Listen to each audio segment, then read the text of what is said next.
ഞങ്ങളിൽ ആരായിരിക്കും ആദ്യം മരിക്കുന്നത്? ആ ചോദ്യത്തിന് ഉത്തരം കണ്ടെത്തിയത് ഒരുമിച്ച് മരിക്കാമെന്ന തീരുമാനമെടുത്തുകൊണ്ടായിരുന്നു. നമ്മളിപ്പോൾ സംസാരിക്കാൻ പോകുന്നവരെ ഇപ്പോഴത്തെ ജനറേഷന് അത്ര കണ്ട് പരിചയമുണ്ടാകാൻ ഇടയില്ല.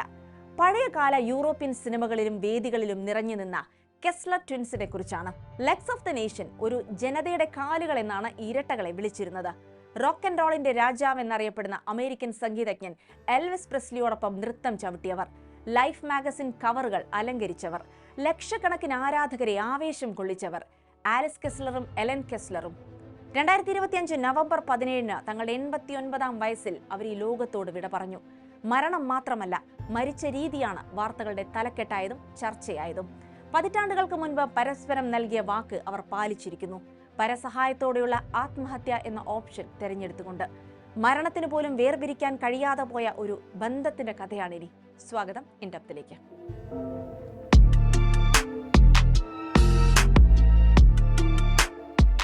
പോൾ കെസ്ലറുടെയും എൽസ കെസ്ലറുടെയും മക്കളായി 1936 ഓഗസ്റ്റ് 20 ആലിസ് കെസ്ലറും എലൻ കെസ്ലറും ജനിക്കുന്നത്.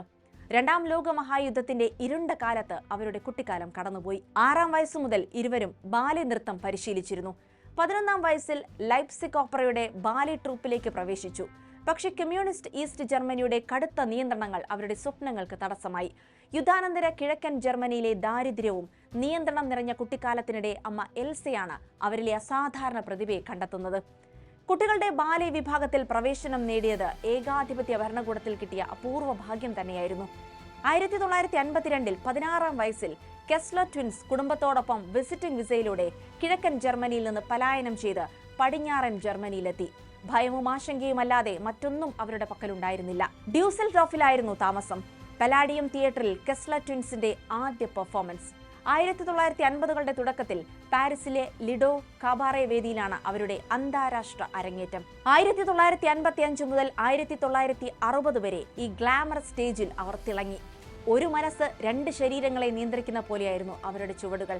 പ്രേക്ഷകർ ആവേശത്തോടെ രാത്രി തോറും അവരുടെ നൃത്തം കണ്ടു. കൊറിയോഗ്രാഫർമാർ പോലും അമ്പരന്നു. 1960കളിലും 70കളിലും യൂറോപ്പിലെ ഏറ്റവും പ്രശസ്തരായ ഷോ ഗേൾസ് ആയിരുന്നു കെസ്ലർ ട്വിൻസ്. അവരുടെ നീളമുള്ള കാലുകളും ഒരു വ്യത്യാസം പോലും കണ്ടുപിടിക്കാൻ കഴിയാത്ത മുഖവും നൃത്തച്ചുവടുകളും ലക്ഷക്കണക്കിന് ആരാധകരെ ആകർഷിച്ചു. 100 കണക്കിന് ടെലിവിഷൻ ഷോകൾ, സിനിമകൾ, തിയേറ്റർ പ്രോഗ്രാമുകൾ, എന്തിനേറെ American rock super star Elvis പ്രെസ്ലിയോടൊപ്പം വേദി പങ്കിട്ടിട്ടുണ്ട്. ഇതെല്ലാം ഒരുമിച്ചായിരുന്നു. വ്യക്തിഗത ഓഫറുകൾ ഒരു മടിയും കൂടാതെ നിരസിച്ചു.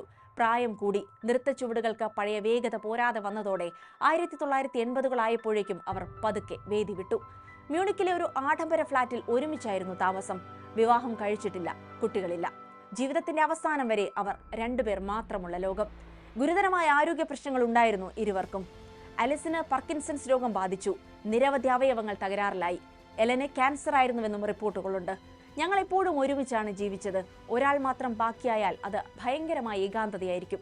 അതുകൊണ്ട് ഒരുമിച്ച് ഈ ലോകത്ത് നിന്ന് പോകണമെന്നാണ് തീരുമാനം എന്നൊരു ഇറ്റാലിയൻ പത്രത്തിന് നൽകിയ അഭിമുഖത്തിൽ ആലിസ് കെസ്ലർ പറയുന്നുണ്ട്. അവരുടെ ഏറ്റവും വലിയ ആഗ്രഹം അത് തന്നെയായിരുന്നു, ഒരുമിച്ച് ജീവിച്ച് ഒരുമിച്ച് മരിക്കുക. ഒടുവിൽ പരസഹായത്തോടെയുള്ള ആത്മഹത്യയിലൂടെ ഒന്നിച്ച് ഒരേ സമയം അവർ ഈ ലോകത്തോട് വിട പറഞ്ഞു. 1942 മുതൽ തന്നെ അസിസ്റ്റഡ് ഡെത്ത് അനുവദിച്ച രാജ്യമാണ് സ്വിറ്റ്സർലാൻഡ്. എന്നാൽ രോഗി സ്വയം മരുന്ന് കഴിക്കണമെന്നാണ് നിയമം. പെഗാസസ് പോലുള്ള സംഘടനകൾ വിദേശികൾക്കും ഇത് അനുവദിക്കുന്നു. ജർമ്മനിയിൽ നിന്ന് സ്വിറ്റ്സർലാൻഡിലേക്ക് പോയി ഈ സാധ്യത ഉപയോഗിച്ചാണ് കെസ്ലർ ട്വിൻസ് മരണം വരിച്ചത്. പരസഹായത്തോടെയുള്ള മരണം തിരഞ്ഞെടുക്കുന്നതിന് മുൻപുള്ള പൗരന്മാരുടെ അവകാശത്തിനായി പ്രവർത്തിക്കുന്ന German society for humane dying എന്ന സംഘടനയാണ് കെസ്ലർ സഹോദരിമാരുടെ മരണ വാർത്ത അറിയിച്ചത്. 1 വർഷം മുൻപാണ് ഇരുവരും തങ്ങളുടെ ആവശ്യവുമായി DGHSനെ സമീപിച്ചത്. ഇത്തരത്തിൽ മരണം തിരഞ്ഞെടുക്കാൻ ആഗ്രഹിക്കുന്നവർക്ക് അഭിഭാഷകരെയും വൈദ്യസഹായവും DGHS ഏർപ്പാടാക്കും. അവർക്ക് മരണം വരെ പരസ്പരം കൈപിടിച്ചിരിക്കാൻ കഴിഞ്ഞു എന്നാണ് പെഗാസസ് അധികൃതർ പറയുന്നത്. ഒരു മുറിയിൽ തൊട്ടടുത്ത് 2 കട്ടിലുകളിലായി ഇരുവരെയും കിടത്തി. ഡോക്ടർ സോഡിയം പെന്റോബാർബിറ്റോർ എന്ന മരുന്ന് ഇരുവരുടെയും കൈകളിൽ കുത്തിവെച്ചു. കുറച്ച് സെക്കൻഡുകൾക്കകം ഇരുവരും മയങ്ങി. പിന്നെ ശാശ്വതമായി ഉറക്കത്തിലേക്ക്. പ്രത്യേക സാഹചര്യങ്ങളിൽ പൗരന്മാർക്ക് സ്വയം മരണം തിരഞ്ഞെടുക്കാമെന്ന പരമോന്നത കോടതിയുടെ 2020 ഉത്തരവിലൂടെയാണ് ജർമ്മനിയിൽ അസിസ്റ്റഡ് ഡെത്ത് അവകാശമാകുന്നത്. മറ്റൊരാളുടെ പ്രേരണയോടെയല്ല തീരുമാനമെങ്കിൽ മരണം വരിക്കാൻ സഹായം തേടി 3ാം കക്ഷിയെ സമീപിക്കാൻ പൗരന്മാർക്ക് സാധിക്കും. മരണവാർത്ത പുറത്തെത്തിയതിന് പിന്നാലെ കെസ്ലർ ട്വിൻസിന്റെ അനന്തരവൻ റോബർട്ട് ഹാസൻബർഗ് മാധ്യമങ്ങളോട് പറഞ്ഞത് അവർ സന്തോഷത്തോടെയാണ് പോയത്. ഒരുമിച്ച് ജീവിച്ചതുപോലെ ഒരുമിച്ച് മരിക്കാനുള്ള അവസരം കിട്ടിയതിൽ അവർ നന്ദിയുള്ളവരായിരുന്നു എന്നാണ്. കൂടാതെ തങ്ങളുടെ മൃതദേഹങ്ങൾ ശാസ്ത്രീയ പഠനത്തിനായി വിട്ടു നൽകിയിട്ടുണ്ട് കെസ്ലർ ട്വിൻസ്. മ്യൂണിച്ച് യൂണിവേഴ്സിറ്റിയിലെ അനാട്ടമി വിഭാഗമാണ് ബോഡികൾ സ്വീകരിച്ചത്. പരസ്പരം നൽകിയ വാഗ്ദാനം അവർ പാലിച്ചിരിക്കുന്നു. 89-ാം വയസ്സിൽ ഒരുമിച്ച് കൈകോർത്ത് ജീവിതത്തിന്റെ വേദി വിട്ടിറങ്ങി.